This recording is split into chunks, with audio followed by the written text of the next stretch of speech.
I gave him everything, and when he got power, he gave me nothing but an eviction notice. That's how my story ends. But let me tell you how it started. Leave a comment and let me know what country you're watching from. Just knowing someone's out there makes it easier to speak the truth out loud. And if what I share resonates with you or helps you feel less alone, consider subscribing to the channel. It helps this truth reach even further. Thank you. Now, let me tell you everything. Before I share this story, I want to feel like you're here with me. When my sister died, I didn't just lose a sibling, I inherited a life I never asked for. I was only 25 myself, still figuring out how to pay rent and keep the lights on. I became his legal guardian, his teacher, his protector. Her son, Caleb, was barely 6 years old. Big eyes, quiet, traumatized. But there was no question in my mind I wasn't going to let him fall into the system. I became mom. I gave up a lot grad school, dating, sleep, but raising Caleb gave me purpose. He never knew how tight things were. He had toys, school trips, birthday cakes. I shielded him from all of it. He started spending time with people who had more money than since fast cars. Designer shoes, get-rich-quick friends who looked at me like I was a maid in my own house. It wasn't fancy, but it had a strong roof and memories in every corner. My name was on the deed, but in my heart, it was always ours. And even when things got hard, I never made him feel like a burden. I made sure of that. We lived in my childhood home, the one my parents left behind when they passed. I worked 2 jobs, one full-time at a clinic, the other freelancing online after Caleb went to sleep.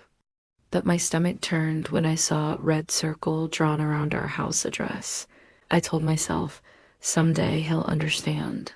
Someday he'll look back and realize what it took. That someday never came. We can talk about that, I said.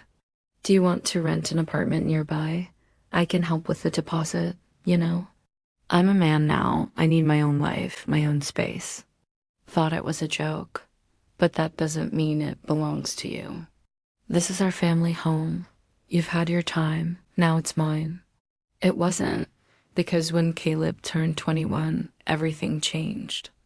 It started small, coldness in his voice, a lack of gratitude. I chalked it up to growing pains, independence. I overheard one of them once, whispering in the kitchen, "Maybe it's time for you to find another place." "Dude, why is your aunt still living here? Shouldn't this be yours by now?" Caleb laughed. He didn't defend me. That was the first crack. The second came when I found real estate flyers in his backpack. I didn't say anything at first. And then, 2 weeks later, while I was cooking dinner, he dropped it on me. "I've been thinking, maybe it's time we get some space." I blinked. My voice cracked, but I kept my spine straight. He cut me off. "No, I meant you. Your mother's house. It's my name on the deed now. You transferred it to me for tax reasons, remember? Your childhood home." I stared at him. I told him I'd find a job with better pay, contribute more, give him space, anything. "The house is in your name," he said. Trusted that he'd honor what we built, what I gave up for him. That's when I realized Caleb hadn't just grown up. "You don't pay rent, so legally I can ask you to leave." He'd grown greedy. The property owner requests possession of the premises. Failure to vacate will result in legal action. And the boy I raised like a son had become a stranger I didn't recognize. Great, now we move into the emotional storm. I didn't believe it, couldn't believe it, until I saw the letter. Folded neatly on the kitchen table, addressed to me. Not even a glance as I walked out the front door of the home I sacrificed everything to keep. Notice to vacate, 30 days. Not handwritten, not even spoken.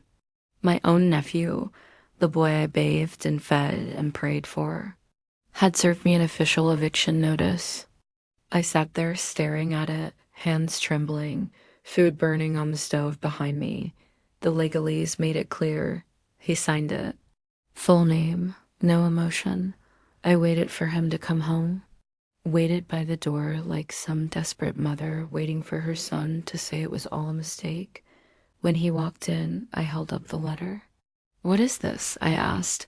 He shrugged, like I'd asked him what he wanted for lunch. "I talked to a lawyer. They said it's all above board. Caleb, this is my house." He shook his head. I remembered, of course I remembered, I trusted him. But that trust meant nothing now. I wasn't a mother to him. I was just a placeholder, a stepping stone. I begged him something I swore I'd never do. He smiled. "This isn't about money, Auntie," he said. "It's about legacy. It's time I built mine. Legacy." The irony was poison in my mouth. Hosting bachelor parties, renting to influencers, trashing the home we built. I moved out 2 weeks later. Not because I had a place to go, but because staying would have broken me further. I packed my things in silence. No goodbye hug. No thank you. I stayed with a friend across town, sleeping on a couch I was too old for, staring at ceilings I didn't recognize. And I cried, not because I lost a house, but because I lost the boy I once called my son. But here's the thing about betrayal. Once the heartbreak settles, the fire begins to burn, not anger, not vengeance, resolve. I wasn't going to fight him in court. I wasn't going to beg him to remember who I was. I was going to remind him, quietly, strategically, permanently. They say revenge is best served cold. I didn't serve mine cold, I served it calculated. But before that, I had to rebuild. Not for him, for me. I found a small apartment, bare walls, leaky sink, no view, but it was mine. No one could take it from me. I picked up more shifts at the clinic and started a part-time certificate program in property management. Strange, right? Property management. The very thing that was ripped out from under me. But I wanted to understand the system that Caleb used to kick me out. And maybe, just maybe, learn how to flip it. Meanwhile, I watched him from a distance. His social media told a story new car, flashy watches, rooftop parties in my old house. And the biggest reveal? He'd turned the house into a luxury Airbnb. Not only was I evicted, but he was now making money off the place I raised him in. I wanted to scream. But I didn't. I took notes. I spent every night studying zoning laws, tax structures, how to legally acquire distressed properties, how to transfer assets quietly. I even networked with small-time investors, telling them I wanted to help them manage their rentals. It didn't take long to find a niche, Airbnb property rescue. Owners with failing rentals, bad reviews, and nightmare guests. I started managing 2 units, then 5, then 10. The complaints? They'd heard his rating so bad, bookings dropped by 40%. I knew how to clean, prep, write listing copy, handle guests, fix plumbing, even negotiate with the city within 2 years. I was running a small but profitable Airbnb property management firm. Guess whose rental property came across my radar? Yep, Caleb's. Turns out the golden boy was in trouble. His parties led to neighbor complaints, city fines, and finally a warning from the zoning board. He tried to fix it, but didn't have the time or knowledge. So he listed the property with a local short-term rental agency, an agency that had just partnered with me. The moment I saw the address, I knew. I didn't even blink. I called the agency owner personally. "Let me handle this one," I said. "I know the neighborhood. I know what it needs." Within a week, I was officially managing Caleb's house. Let him call the agency and ask, who bought my house? He had no idea. The listing was under the agency's name. The operations were handled quietly. He was getting paid, but I was pulling every string. And it wasn't just about the money. I started slowly changing the house, redecorating, repainting, restoring what he ruined. It became mine again, piece by piece, until one day I made a decision. I was going to do more than just manage it. I was going to own it. Let's bring the hammer down. The plan wasn't impulsive. It wasn't petty. It was precise. I learned everything I needed to know from managing that house, his house, what he charged, what he owed, what he neglected. Turns out Caleb had taken out a home equity loan to fund his lifestyle, and the parties, he was bleeding money. Quietly, desperately. That's when I made my move. Through a shell LC I created months earlier, I sent a proposal to the agency, my own agency, offering to buy the house outright at 80% of its market value. Neither did I, but we both made choices, Caleb. And guess what? He took it. He didn't even ask who the buyer was. Didn't question it. He was too busy chasing another crypto scheme or whatever nonsense he was into at that point. Within 3 weeks, the house was mine again, legally, quietly, permanently. I walked through the front door with keys in my hand and a deed in my name. Same house. New locks. I didn't tell him right away.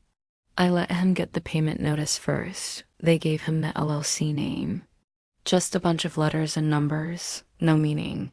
But a few days later, he showed up. On the front porch, eyes wide, face pale. I opened the door. Calm, composed. Just like he was when he handed me that eviction notice. I employ single moms, retired vets, and people who were told they'd never make it. You, he asked. His voice cracked. You bought the house? I nodded. I did. With discipline, I said. The same discipline I used to raise you. The same discipline you mistook for weakness. He looked around like he didn't recognize the place. And maybe he didn't. The wild parties, over. The toxic friends, gone. This wasn't a frat house anymore. This was a home again. I didn't mean for it to go this far, he mumbled. I smiled. Then I handed him a piece of paper. A legal notice, not an eviction. Just a reminder, this is private property. You are no longer authorized to enter. His eyes watered. You're kicking me out? No, I said. You left a long time ago? And I closed the door. I never saw Caleb again after that day. He tried calling a few times, left a message or two. But there was nothing left to say. You see, when someone chooses greed over gratitude, you don't owe them an open door. You owe yourself peace, and that's what I found. I renovated the house slowly, lovingly, not to erase the past, but to heal it. I restored the garden where Caleb once played. I repaired the fireplace where I used to read to him. I kept one photo on the mantle. Just one, a 6-year-old boy sitting on my lap. Back when love still meant something. The business I built grew stronger. I now manage over 30 properties, people like me. And every time someone asks me how I got started, I tell them the truth. It began the day I got evicted from my own home. Life is strange like that. Sometimes the people you sacrifice everything for will be the first to throw you away, but that doesn't make your sacrifice worthless.